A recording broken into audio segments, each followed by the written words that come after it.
steady Freefrommers, and welcome to another week where we are going to make something yummy and something free from, and it's going to be blueberry banana bread.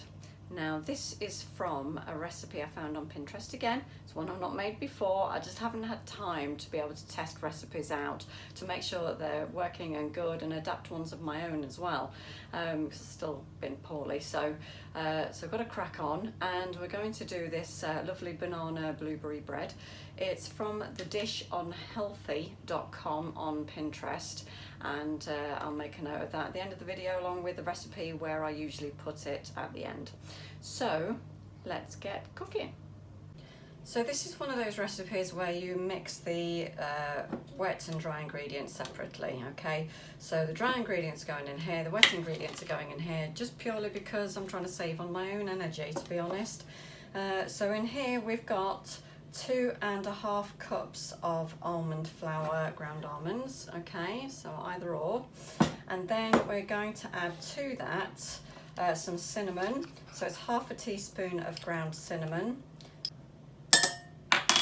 And then we're going to add baking soda, so bicarbonate of soda, baking soda, and we're going to add 1 teaspoon of that to this mix. Give them a quick mix.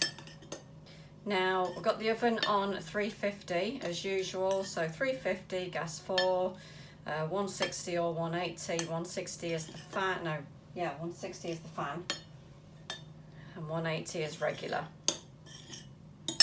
Okay, so now we're going to put the wet ingredients in here. So we've got 2 regular sized eggs, so 2 medium eggs if you like. And then we've got 4 bananas, so well ripened bananas, lots of brown spots on the skin. Now if you're not going to stick them in the food processor, you do need to mash them up by hand. Then we've got honey, and we've got 1/3 cup of honey here. And in that honey I've used vanilla infused honey, because the recipe does call for vanilla extract. There's 1 teaspoon of vanilla extract needed for this recipe as well. So I will just add probably a teaspoon of milk to sub for that extract, but I've got my vanilla in my honey. Then we've got here 1/3 cup of coconut oil. Now make sure it's not too hot, because you've got your eggs in here, so make sure it's cooled down a bit. Don't want your eggs cooking. Now in this recipe as well, it does call for 1 tablespoon of unsweetened applesauce. And in the UK, we don't have applesauce available on the shelves here to buy unless it's laced with sugar. So I'm going to skip that part.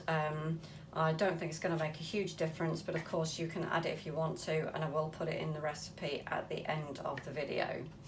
Now also needed for this recipe are blueberries, obviously, and so we're going to add 1.5 cups of fresh blueberries, but I'm going to use frozen, so they're still in the freezer for now. So I'm going to blitz these and bring it all together.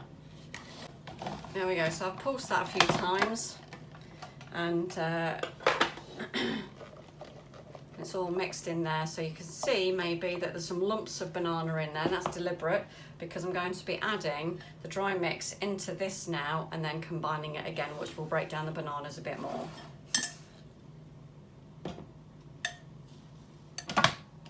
I'm going to blitz again. Okay, so that's all combined. I'm just going to scrape the sides to combine the rest of that mixture in. And we've got a loaf tin here ready with a liner in it. It's a large loaf tin. So we're now going to get the blueberries. So I've got 1.5 cups of blueberries here.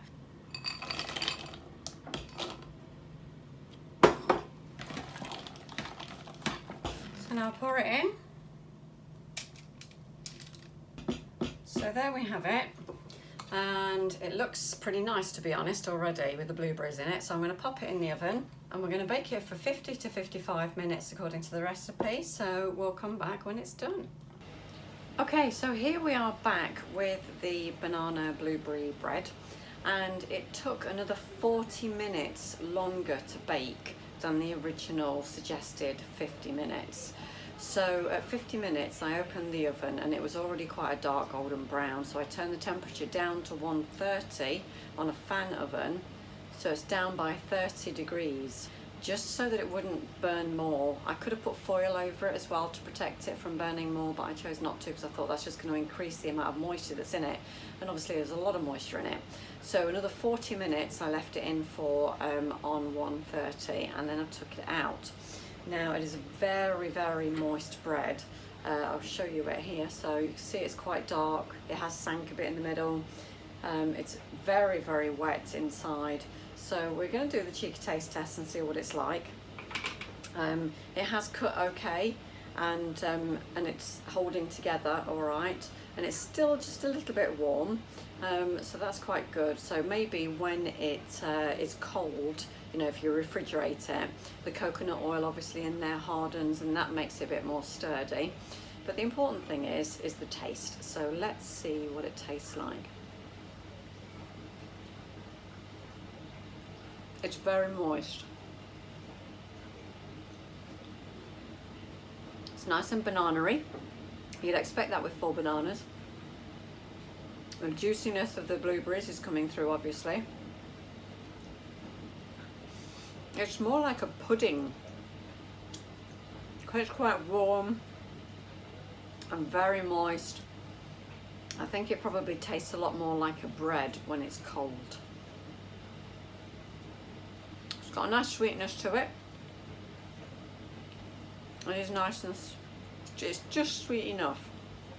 So I think if I was to make it again, obviously I'll see what it's like when it's cold, but I think if I was to make it again, I'd probably add a tablespoon or two of coconut flour just to absorb some of this moisture.